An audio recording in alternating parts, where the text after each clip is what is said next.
지난주 우리는 야복강에서 하나님을 만난 야곱의 이야기를 나누었습니다. 야곱의 인생 중에 아주 중요했던 몇 가지 사건 중에 하나였고, 그곳에서 야곱은 이스라엘이라는 새로운 이름을 받게 됩니다. 우리가 지난주에 나누었던 것처럼 그 야복강, 그 나루토에서 있었던 씨름은 하나님께서 먼저 걸어오신 싸움이었고, 하나님께서 의도를 가지고 야곱을 깨뜨리기 위해서 다가오신 사건이었습니다. 야곱이 하나님의 축복을 얻어내기 위해서 기도했던 것이 아니라 하나님을 의지할 수밖에 없는 인생이라는 것을 확인시켜주는 사건이었죠. 그래서 그 씨름의 결과가 무엇이었습니까? 야곱은 하나님도 이기지 못할 정도의 고집을 가지고 있는 사람이었고, 하나님은 그 고집을 꺾으사 하나님을 의지할 수밖에 없는 이스라엘로 만드신다라는 것이었습니다. 그래서 그가 이제 절뚝거리는 발로 이제 물러갔다, 이렇게 이야기가 마무리되지 않습니까? 그렇게 하나님을 만나게 되었고, 하나님을 만나는 순간 그동안 자신이 살아왔던 그 모든 인생을 돌아보았습니다. 야곱이 어떤 사람이었어요? 앞에 가는 사람을 붙잡기 위해서 온갖 수단과 방법을 가리지 않는 사람이었지 않습니까?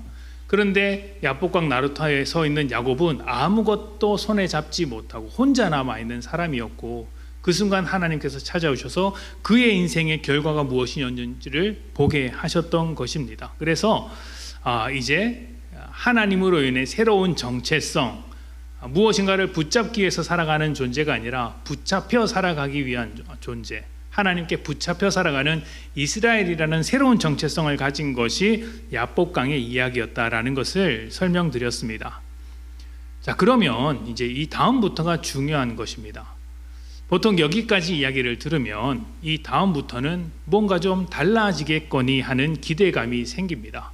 야곱이라는 이름에서 이스라엘이라는 이름도 얻었고, 또 그동안의 인생을 돌아보면서 하나님을 극적으로 체험하기도 했습니다. 그러니 이 다음부터 펼쳐질 이야기는 이제 무엇인가를 붙잡기 위해서 살아가는 인생이 아니라 하나님 앞에서 붙잡혀 살아가는 인생으로서의 모습을 보여주겠거니 하는 기대감을 갖기 마련입니다. 그런데 그렇지가 않죠. 인생은 그렇게 쉽지 않고, 우리의 존재도, 죄인이라는 존재도 그렇게 만만하지 않습니다. 지금까지 자기의 고집대로 살아왔던 야곱이 이 순간 하나님을 만났다고 해서 단번에 꺾이지가 않습니다. 사실 우리도 그렇죠. 중고등부 때부터 믿음 생활을 하셨던 분들이라면 수련회를 가서 은혜를 받아본 기억들이 있을 것입니다. 또 꼭 중고등학생 때뿐만 아니라 예수를 믿고 나면 한두 번쯤은 말씀이 내게 꽂히는 사건, 또 기도를 통해 하나님을 깊이 만나는 사건을 한 번씩은 경험을 합니다. 그것이 강렬한 경험일 수도 있고, 또 은은히 이렇게 젖어들듯이 가랑비에 옷이 젖듯이 찾아오는 은혜일 수도 있죠. 우리는 그렇게 은혜를 한 번 받으면 사람이 180도 바뀔 것이라고 기대를 합니다. 근데 그렇지가 않습니다. 그 한 번의 어떤 지폐로 변화될 인생이었으면 우리 인생은 너무 쉽습니다. 그러나 우리는 그보다 훨씬 더 단단한 고집을 가지고 있죠. 그래서 제가 수련회 한 결과 통계를 따져보니, 수련회 은혜 받고 3일 가면 오래 가는 거더라, 일주일 가면 대단하더라, 한 달 동안 그 은혜 가운데 살면 그 사람은 박수받아 마땅하다는 것이었고, 한 달 이상 지나가면 그 어떤 사람도 은혜 받기 이전의 삶과 달라졌다라고 말할 수 없을 만큼 똑같은 삶을 살아가는 경우가 많았다는 것이죠. 야곱도 그렇습니다. 하나님을 만났지만, 야복강에서 절뚝이는 다리로 나왔지만 여전히 자기의 방식을 고수합니다. 해오던 대로 살았고, 자기의 익숙한 자기 지혜대로 수단과 방법을 가지 않고 살았던 것이죠. 그렇게 해서 일어난 사건이 바로 오늘 말씀의 사건입니다. 창세기 33장 16절부터 20절 말씀을 보겠습니다. 창세기 33장 16절부터 20절. 야복강에서 하나님을 만난 뒤에 이제 에서와의 만남을 끝내게 됩니다. 야복강에 서 있었던 이유가 형 에서가 마중 나왔기 때문이죠. 그 형이 두려워서 민기적거리고 있을 때 하나님이 찾아오셨는데, 이제 하나님을 만나고 나서 에서까지 만나게 되었습니다. 아무 일이 없었고 서로 부둥켜 안고 형제의 정을 나눈 다음에 이제 에서와 야곱이 헤어집니다.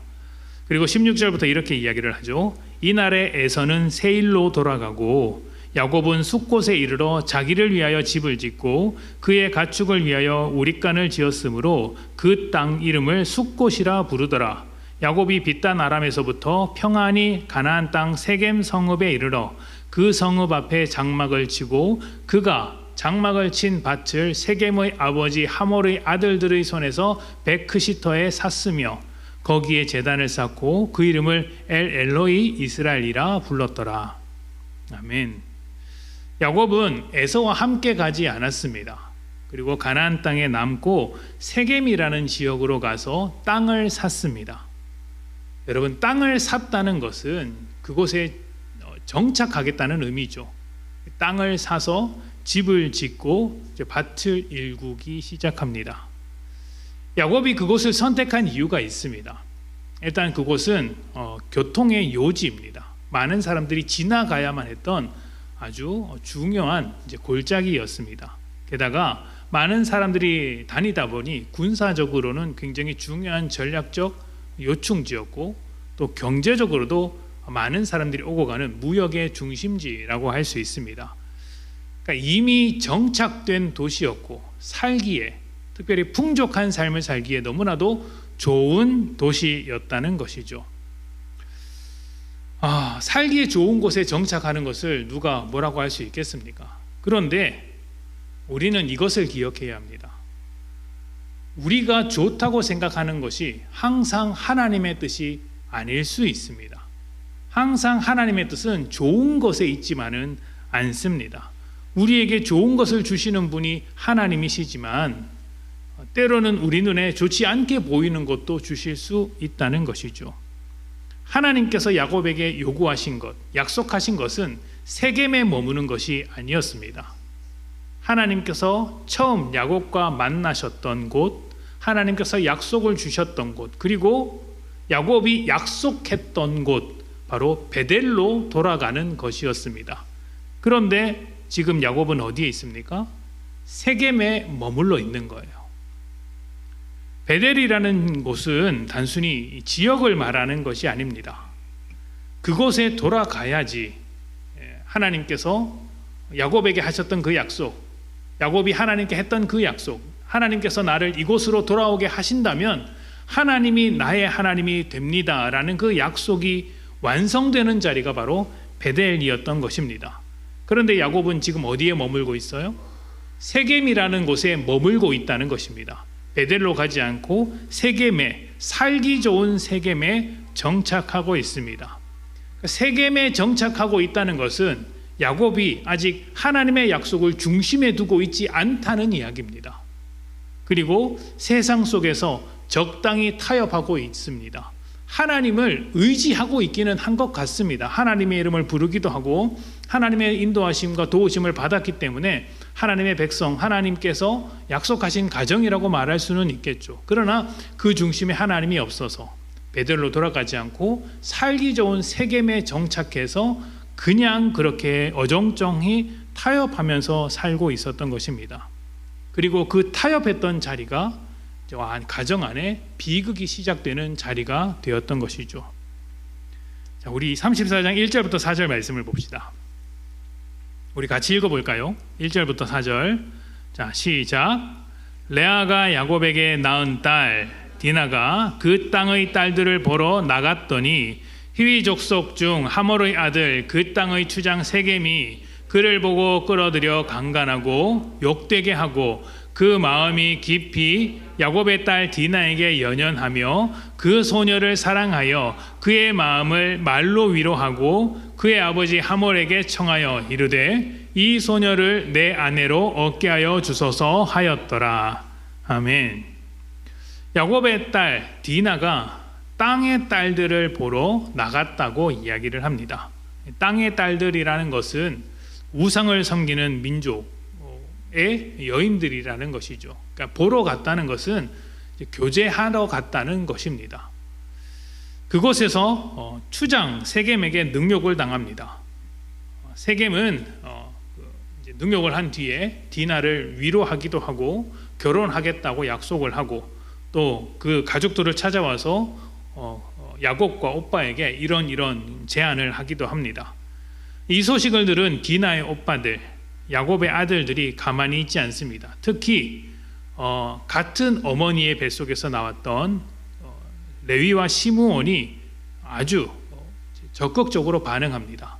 가만히 둘 수 없다, 우리가 복수하겠다라고 해서 그들에게 할례를 요구하고, 그러니까 우리가 할례 받지 못한 민족과 혼인할 수 없다라는 말로 속인 뒤에 그들이 할례를 받게 하고, 그러면서 몸을 움직일 수 없을 때 이 사람들이 들어가서 남자들, 그 가족과 세겜을 모두 죽이는 그런 일들이 벌어지게 됩니다. 이 사건이 굉장히 비극적인 사건이에요. 말씀에 등장하는 그 어떤 사람도 복된 결과를 받아들이지 못했기 때문입니다. 우리는 이 심각한 비극 속에서 사람들이 어떻게 행동하고 있는지를 봐야 합니다. 특히 베델로 가지 않고 세겜에 머물러 있었던 이 야곱의 가족들의 영적인 상태가 어떠했는지, 과연 그들이 세겜에 있는 사람들과 달랐는지를 한번 들여다보고 하나님께서 우리에게 무엇을 말씀하고 싶으신지까지 함께 보기를 원합니다. 먼저 디나입니다. 디나는 이 사건의 가장 큰 피해자 중 하나라고 할 수 있겠죠. 디나가 뭔가 특별히 큰 잘못을 했다라고 보기는 좀 어려울 것 같습니다. 피해자라고 할 수 있죠. 특히 세겜 땅의 추장 세겜, 그 세겜이 디나에게 큰 죄를 저질렀습니다. 그런데 우리가 주목해 보고자 하는 것은 이 모든 일이 디나 때문이다라는 것이 아니라 디나가 한 어떤 행동 하나입니다. 바로 그 땅의 딸들을 보러 나갔다라는 것이죠. 성경에서 나갔다라고 이렇게 표현한 것은 단순히 집 밖으로 나갔다는 표현이 아닙니다. 하나님의 언약 밖으로 나갔다라는 의미를 갖고 있습니다. 디나가 하나님의 약속, 하나님의 언약 밖으로 나갔기 때문에 이런 일을 겪었다라고 말하는 것은 아닙니다. 이 문제는 지금 디나 한 사람의 문제가 아니라 야곱의 가정이 하나님의 약속으로부터 벗어나 세겜의 문화와 점점 더 가까워지고 있다는 것을 보여주고 있는 한 장면인 거예요. 야곱이 그 가정을 이끌고 하나님의 약속 안에 머무는 것이 아니라 하나님의 약속으로부터 점점 멀어지다 보니 세상과 타협하게 되고 세상으로부터 영향을 받게 되고 세상이 주는 여러 가지 악한 일들을 경험하게 되더라. 그런 문제들이 가정 안에 발생하더라라는 것을 보여주기 위해서 디나라는 여인의 이야기가 나온 것이죠. 야곱은 어느새 믿음의 경계가 희미해지고 있습니다. 세상과 다르게 하나님의 백성답게 살아야 한다는 의식도 희미해지고 있습니다. 세상처럼 살아가는 것입니다. 그러니 언약 밖으로 나가 그 땅의 사람들과 만나는 것도 어색한 일이 아닌 거예요. 물론 이렇게 우리가 세상과 다르게 살아야 한다고 말하는 것이 세상과 담을 쌓아야 한다는 말씀을 드리는 것은 아닙니다. 세상 속에서 세상처럼 살고 있지만 거룩하게 구별된 삶을 살아야 하는 것이죠. 여러분, 거룩한 구별은 어떻게 가능할까요? 구별할 때 필요한 것이 무엇입니까? 여러분, 무엇인가를 구별할 때, 구분할 때 필요한 것이 무엇이에요? 기준입니다. 기준이 있어야 구별하는 것 아니겠습니까? 여러분, 그 공장에 가서 아르바이트 해본 적 있으세요? 저는 그 군대 가서 휴가 나와서 그 막노동하는 재미를 붙여가지고 군대에서 휴가 나오면 그 일주일 동안 혹은 열흘 동안 막노동을 했습니다. 그러면 남들 친구들은 자기들끼리 놀러 가서 이렇게 술 마시고 막 이렇게 놀 때 저는 그때 가서 돈을 벌어서 왔어요. 그게 재밌었어요. 근데 이제 군인이 휴가 나왔다는 건 이제 속이고 가는 거죠. 어차피 일당을 그때는 일당만 받고 오면 되니까. 그러니까 군인이 아닌 것처럼 막 제대한 것처럼 가서 일을 하고 왔는데, 그때 했던 일 중에 하나가 뭐냐면 이만한 제 몸집에 몇 배 되는 자루를 하나 툭 던져줘요. 그리고 거기서 요만한 제 손톱보다도 작은 어떤 그 철 덩어리를 이렇게 골라내는 작업을 하는 거예요. 이만한 자루에 하루 종일 그것만 보면 골라내는 거예요. 이게 뭐가 옳은 것인지 뭐가 잘못된 것인지 모르잖아요. 그럼 그 공장장이 와서 그 샘플을 하나 줍니다. 그러면 제가 그 샘플을 보고 뭘 해요? 비교하면서 이게 옳으면 이쪽 자루에, 잘못되면 저쪽 자리에 옮겨 담는 거예요. 이거 하루 종일 하면 사람 정신이 나갑니다. 이만한 자료를 하루 종일 하는데 신기하게 하루 종일 하면 그 자료를 다 끝냅니다. 그렇게 하면 일당을 받고 이렇게 돌아오는 거죠. 근데 만약에 제가 그 샘플이 없다면 구별을 못할 겁니다. 구별을 하기 위해서는 언제나 기준이 필요하죠. 거룩한 구별은 거룩하신 하나님께서 우리 삶의 기준이 될 때 가능해지는 것이에요. 야곱의 집안이 세상과 구별되지 못했다는 것은 그 가정, 야곱의 삶의 기준이 아직 하나님이 아니라는 것입니다. 그러면 여러분, 기준이 없으면 기준이 없이 살게 될까요? 그렇지 않습니다. 기준이 없어지면 새로운 기준이 들어오게 됩니다. 야곱은 세상이 자기 기준이었고 자기 자신이 기준이었습니다. 그래서 세상에게 끌려가고 자기 욕망에게 끌려가게 되었던 것이죠. 디나가 세상의 딸들과 함께 지내려고 나갔다고 표현한 것은 이 거룩한 구별이 흐려져 버린 야곱 가정 전체의 문제가 드러나는 장면이었습니다. 그것이 세겜에 살고 있는 야곱의 상태였던 것이죠. 자, 그렇다면 그 땅의 주인 추장 세겜은 어떤 사람이었을까요?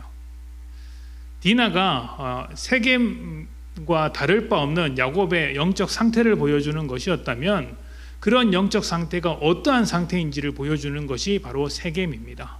세겜은 디나를 엿보인 뒤에 그녀를 사랑한다고 했고 그녀를 위로했습니다. 내가 당신과 어차피 결혼할 것이니까 너무 염려하지 마라. 내가 당신의 인생을 책임지겠다 라고 했겠죠. 하지만 세겜은 이 모든 과정에서 디나를 인격적으로 대하지 않았습니다. 그가 한 것은 사랑한다고 말은 했지만 사랑이 아니라 탐욕이었던 것이죠. 여러분, 한 사람을 사랑하는 것과 한 사람에 대해서 탐욕을 갖는 것 혹은 다른 것에 대해서 탐욕을 갖는 것은 어떤 차이가 있을까요? 사랑에는 절제가 있고 질서가 있습니다. 탐욕에는 그런 것이 없습니다. 탐욕은 절대로 절제를 따라가지 않습니다. 또 사랑에는 질서가 있고 절제가 있기 때문에 상대방을 존중합니다. 상대방이 거절하면 그것을 인정해 주죠. 그러나 탐욕은 상대방을 소비합니다. 나를 위해서 소비하는 거예요. 나를 위해서. 그러다 보니 어떻게 됩니까? 상대방이 내 그 마음을 충족시켜 주지 않으면 왜 나를 사랑 안 해? 라는 말로 압박하죠. 그것은 자기 탐욕을 채우기 위한 일종의 가스라이팅이라고 할 수 있습니다. 많은 부부들이 사랑해서 결혼한다고 하지만 사실은 서로 탐욕하기 때문에 결혼하는 경우가 많습니다. 나를 채우기 위해서 상대방을 필요로 하는 것이죠. 상대방을 위해서 나를 헌신하는 관계가 아니라, 사랑하는 관계가 아니라 탐욕하는 관계로서 결혼 생활을 이어가는 경우가 꽤 있다는 것입니다. 탐욕은 계속해서 상대방을 소비하고 나를 채우려고 하다 보니 언제나 선을 넘어요. 내 자리를 지키지 않습니다. 내 자리를 지키려면 절제해야 되거든요. 근데 탐욕은 그 자리를 뛰어나가서 더 많은 것을 얻으려고 하죠. 질서를 무너뜨리게 됩니다. 그렇게 해서라도 원하는 것, 갖고 싶은 것을 다 가지려고 하는 것입니다. 하나님이 없는 인간이 바로 이렇습니다. 인간의 자리를 언제나 벗어나서 하나님처럼 되려고 하죠. 선을 넘어갑니다. 절제도 없고 질서도 없습니다. 탐욕이라는 우상에 이끌려서 모든 것을 파괴하는 지경에 이르게 되는데 세겜이 바로 그러한 모습으로서 살아가고 있었던 것이죠. 세겜은 자신의 죄를 사랑이라는 이름으로 포장하고 있지만 이것이야말로 전형적인 죄인의 특징입니다. 죄를 행하면서도 그것이 죄가 아닌 척 살아가고 죄를 행하면서도 그것이 죄인 줄 모르고 살아가는 것입니다. 그래서 그 결과가 죽음으로 끝나게 되었습니다. 죄의 삭시 무엇입니까? 사망 아닙니까? 그 다음 등장하는 인물은 야곱입니다. 이 이야기의 중심축이 되는 야곱은 야복강에서 이스라엘이라는 이름을 받았습니다. 하나님의 일하심 속에서 살아온 사람이죠. 붙잡으려는 인생에서 붙잡히는 인생으로 변화되었습니다. 그런데 지금 야곱은 그 변화가 보이지 않습니다. 그 이전과 별로 달라진 것 같지가 않아요. 형 에서와의 관계에서 계산기를 두드렸던 것처럼, 또 라반과의 관계에서 계산기를 두드렸던 것처럼 지금도 똑같이 계산기를 두드리고 있습니다. 디나의 사건에 있어서 이 일을 어떻게 판단하는지 한번 봅시다. 30절입니다. 창세기 34장 30절. 야곱이 시므온과 레위에게 이르되 너희가 내게 화를 끼쳐 나로 하여금 이 땅의 주민 곧 가나안 족속과 브리스 족속에게 악시를 내게 하였도다. 나는 수가 적은즉, 뭘 따지고 있어요? 숫자, 세력을 따지고 있죠. 계산기를 두드리고 있는 겁니다. 수가 적은즉 그들이 모여 나를 치고 나를 죽이리니 그러면 나와 내 집이 멸망하리라. 아멘. 야곱의 판단이 어떻습니까? 아주 현실적이에요. 이것저것을 따져보고 세력을 따져보니 저들을 건드리지 않는 게 우리가 생존하는데 가장 합리적인 판단이겠다라고 해서 침묵했습니다. 그리고 그 아들이 침묵을 참지 못해서 보복하자 이것이 우리에게 얼마나 많은 피해가 되는지를 즉각 계산했습니다. 어쩌면 야곱은 그 지역을 다스리고 있었던 추장 세겜과 적이 되고 싶지 않았을지도 모릅니다. 그리고 그와 대적하지 않아야 나와 내 집안이 평안하다라고 생각했을 수도 있겠죠.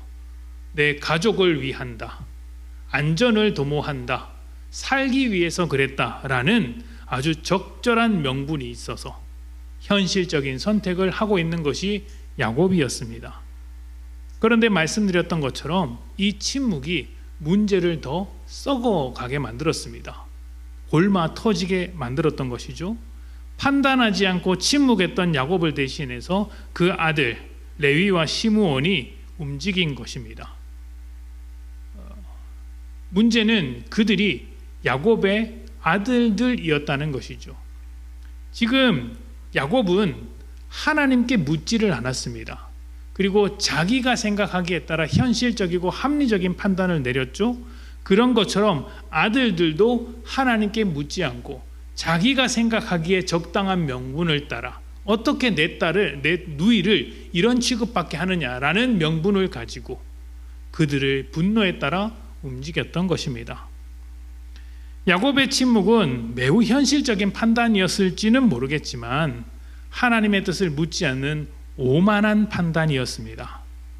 야곱은 현실을 살아가는 데는 매우 능숙한 사람이었지만 하나님의 다스림을 받으면서 살아가는 데는 전혀 이제 모르는 사람이었습니다.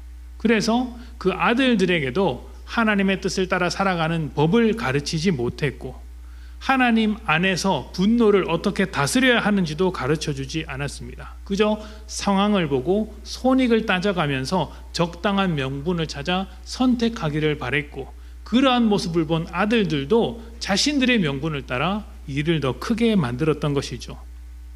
야곱의 이름은 이스라엘로 변했지만 그의 삶은 여전히 하나님께 묻지 않고 다른 사람을 붙잡으려고 온갖 수단과 방법을 가리지 않았던 야곱의 삶을 이어가고 있었던 것입니다.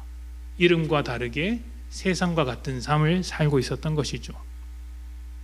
자, 그리고 마지막에 등장하는 사람들은 야곱의 아들들 시므온과 레위입니다. 이들은 하나님의 다스림을 받으면서 살고 있었지만 하나님의 다스림 속에서 살아가는 법을 배우지는 못했습니다.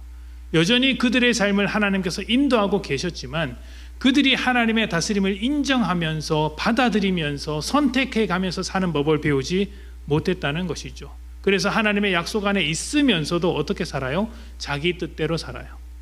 자기 분노가 이끄는 대로 삽니다. 자기가 하고 싶은 대로 살아갑니다. 많은 그리스도인들이 그렇게 하죠. 그리스도인이라는 이름을 가지고 있고 주여 주여라고 고백을 하지만 정작 주님의 뜻을 따라가지 않는 모습들이 참 많은데 이 아들들이 그렇게 하고 있다는 것입니다. 분노가 일어나는 것 자체는 어떻게 할 수 없습니다. 분노가 찾아오는 것이니까요. 누이가 능욕을 당하고 아버지는 잠잠합니다.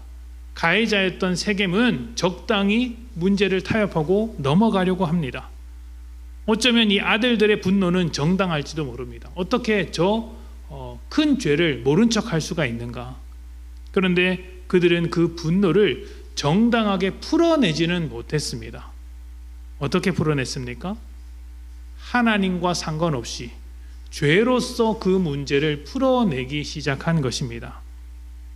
그들은 결혼을 원하면서 찾아왔던 세겜에게 할례를 요구했습니다. 할례 받지 않은 사람과 혼인할 수 없다라는 이유로 모든 사람이 할례를 받으라고 이야기를 하죠. 할례를 받으면 아픕니다. 그러니까 며칠 동안 이제 알아 누워야 하는데 그때 시므온과 레위가 그 사람들을 모두 죽여버린 것이죠. 문제는 할례를 살인의 도구로 사용했다는 것에 있습니다. 이것이 가장 큰 문제죠. 할례란 무엇입니까? 하나님의 백성이라는 표시입니다. 거룩하게 구별되었다라는 표시예요. 구별은 하나님께서 우리 삶의 기준이 될 때 거룩하게 구별된다고 말씀드렸지 않습니까? 할례가 그것의 표시인데 시므온과 레위는 그 거룩한 표시를 가지고 하나님의 기준 없는 복수를 실행한 것입니다. 그러니까 아주 모순적인 행동을 하고 있었던 것이죠. 그들에게 거룩한 구별이 있었습니까? 하나님을 기준으로 삼는 것이 있었습니까? 하나님의 뜻을 물어본 적이나 있었습니까?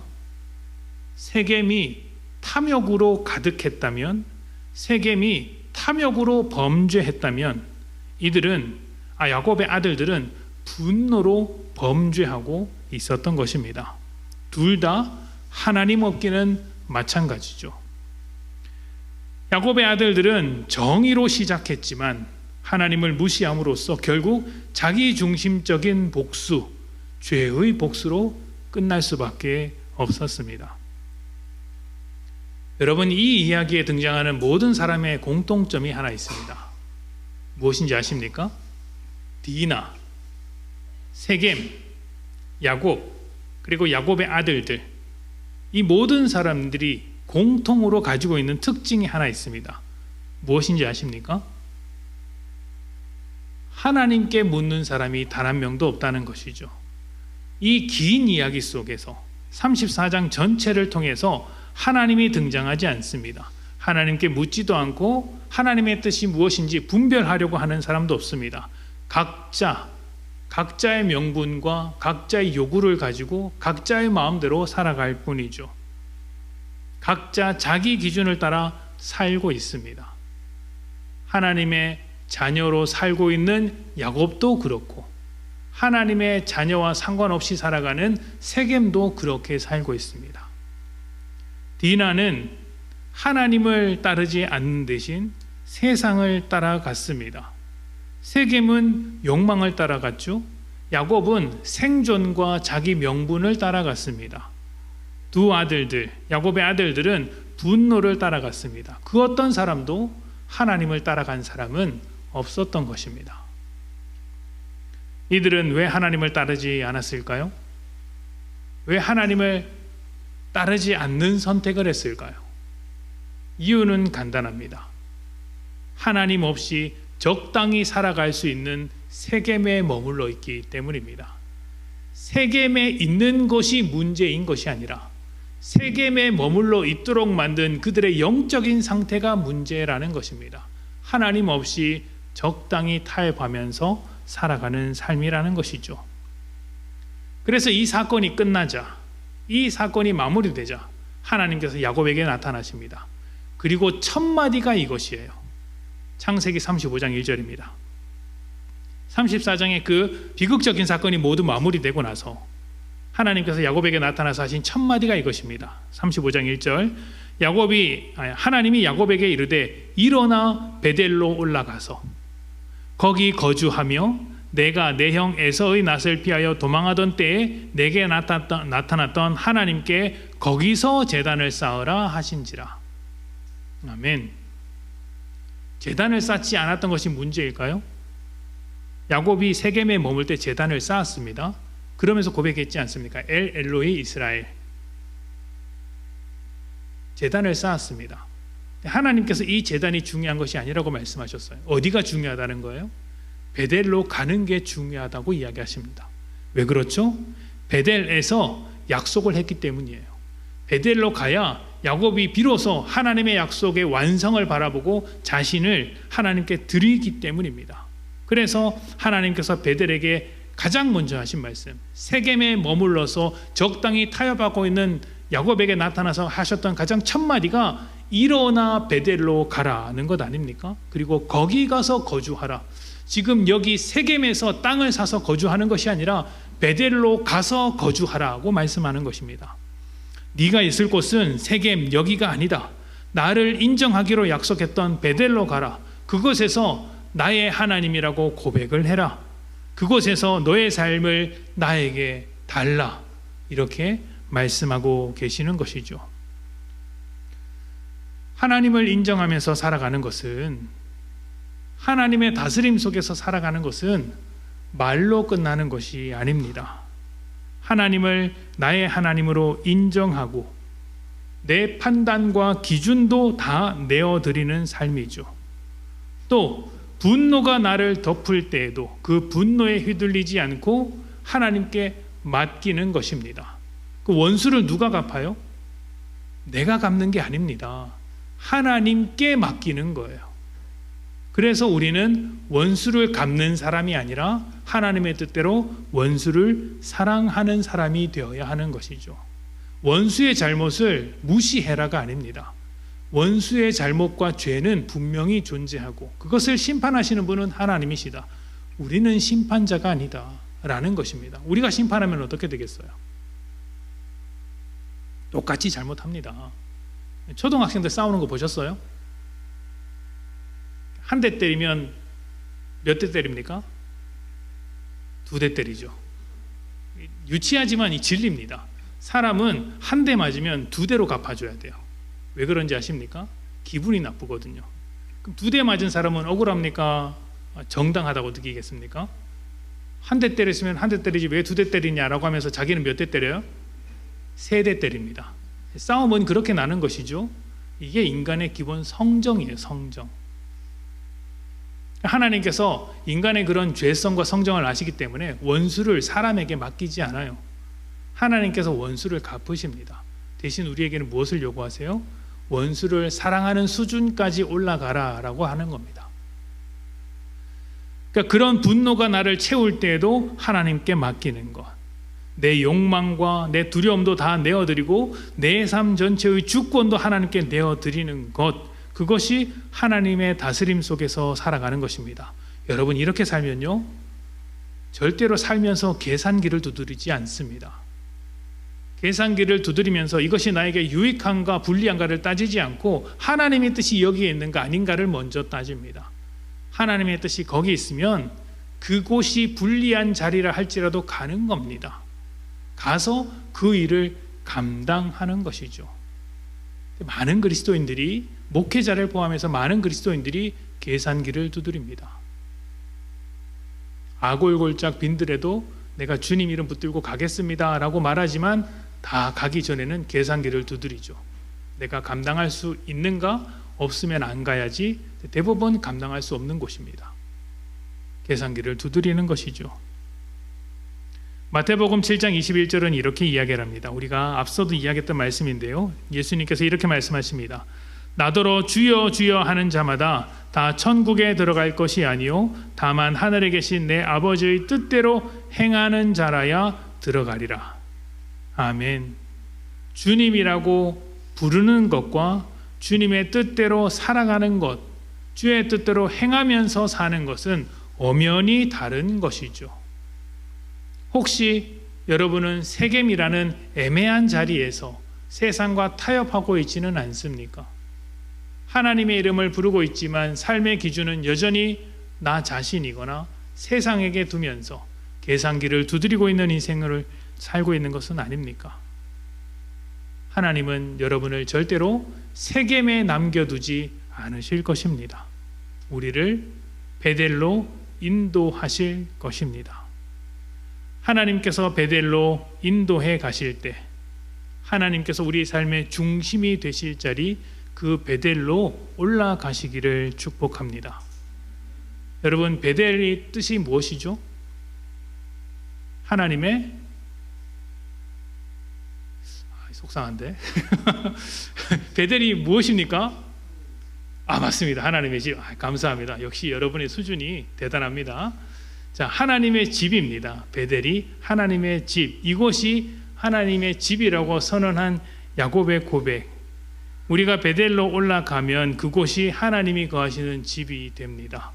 하나님의 다스림을 받는 그곳이 하나님의 집이 됩니다. 우리가 하나님의 집이 되어서 우리 안에서 살아계시며 늘 동행하시는 하나님께서 역사하시는 자리가 된다는 것이죠. 우리의 삶이 베델이 되어서 하나님이 통치하시는 삶이 되기를 소망합니다. 우리의 몸과 마음이 베델이 되어서 하나님의 뜻이 이루어지기를 축복합니다. 함께 기도하겠습니다.